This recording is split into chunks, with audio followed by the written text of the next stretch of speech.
It's a tremendous privilege and honor to be here. I have been a fan of Social Venture Partners and the work you've done for a long time, and particularly given the topic that Paul's asked me to come and talk about, to be with a group that has pioneered a lot of innovation in the way philanthropy flows.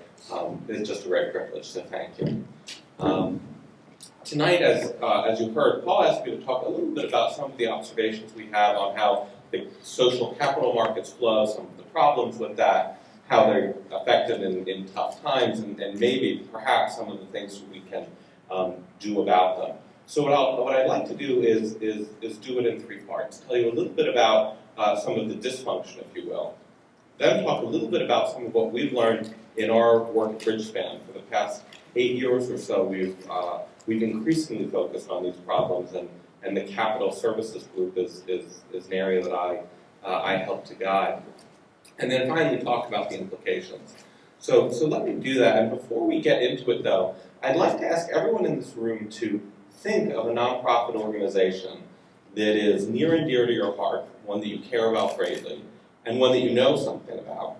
Now, Social Venture Partners doesn't count. Other funder and intermediaries don't count. So think about a direct service organization. Now, when you think about that organization, I would like to see a show of hands for those of you that believe that organization knows the steps it has to take programmatically to achieve the change it wants to make in the world. If resources weren't an issue, it would know what to do programmatically, say, in the next year. Can I see a show of hands?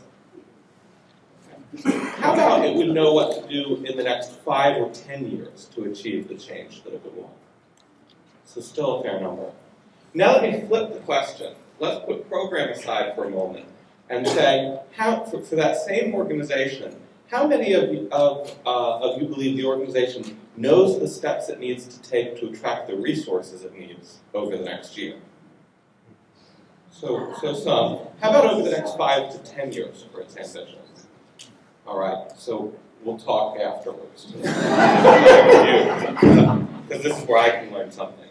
Well, when I talk with executive directors of nonprofit organizations themselves, the answers are very similar. And then one of the interesting things to add on there that I didn't ask you about tonight is that one of the things the nonprofit leaders will say is what they spend their time on. And in fact, the nonprofit leaders tend to spend, in general, after an organization's been up and running, more time on the fundraising and funding than on the programmatic guidance, at least the executive directors and several other senior staff members do.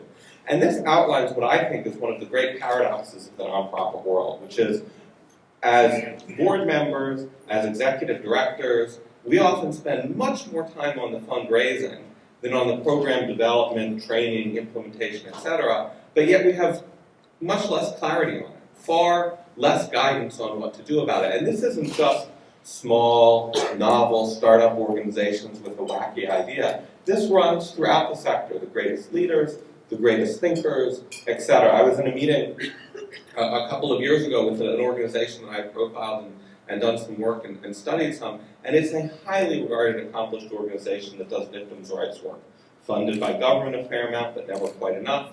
And for many years, they've tried to launch a direct mail campaign to raise funds. The first one didn't work. They hired a different firm to help them step up the game. Second one didn't work. They did the third one that was edgier, a little bit different. Third one didn't work. And they said to me, is it possible that people just don't care? Our issue is so burning and important. And my response was, well, I don't know if they don't care, but they don't care enough to write a check. So again, it's lack of clarity. It wasn't for lack of investment. There's a gentleman that I respect a great deal that's one of the sort of senior thought leaders at a large for-profit management consulting firm interested in the sector, and we were engaged in a conversation about different ways to study nonprofits. And at one point in the conversation, he said, well, at least we can presume that resources flow to the organizations that are most effective, right? And then I said, no, well, we haven't started the research project yet. And when you look across organizations, there are charter management organizations where 90% of their costs are covered by their ongoing per pupil revenue. Others with 70%, by and large, funders don't look at them all that differently. And frankly, 90% of your cost isn't that great. In most for-profit sectors, you can't sort of make a growth business out of something that loses 10 cents on the dollar. So these problems are pervasive. And we at Bridgespan have worked on them for a long time. But what's interesting is when we started our work, we said we're not a fundraising consulting firm. We're about the program side. We're going to help with the program strategy. You figure out the money. And our second stage of development was, well, we're going to work with some of the biggest philanthropic foundations in the country, because then we know the money side is taken care of, and we can focus on the program side. And it turns out that's not really true either.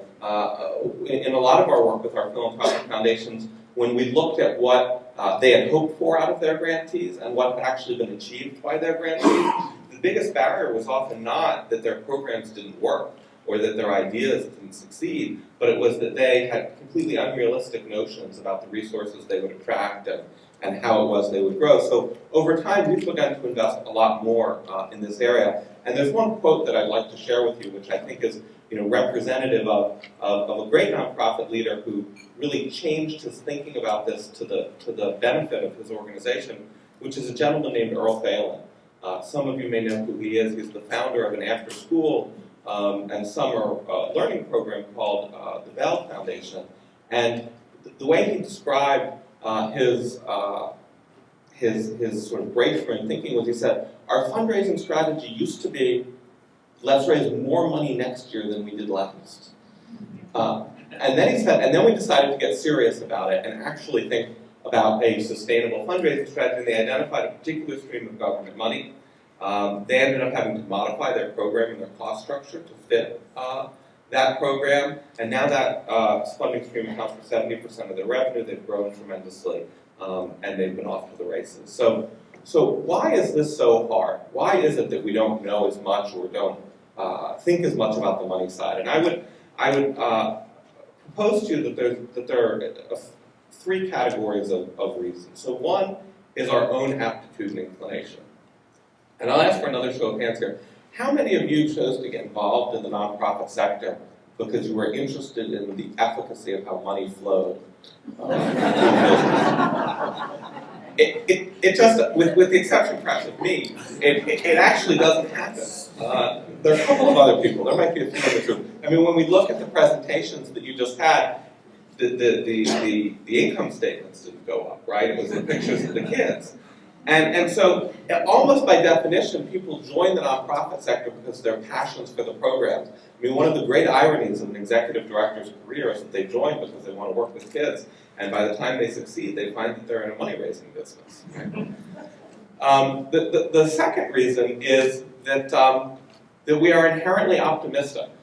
Right? Nobody would choose to solve the dropout problem in the United States or the increasing temperature of the Earth with $1 million grant if they weren't optimists, right? I mean, if we weren't optimists, these things, we would all go home right now. So when it comes to the budget, everyone says, well, I know, board of directors, that there's a $500,000 gap in the budget, but we're going to figure this out in November and December. And it does happen, right? I mean, the iconic image of the executive director pulling a rabbit out of a hat, it does happen.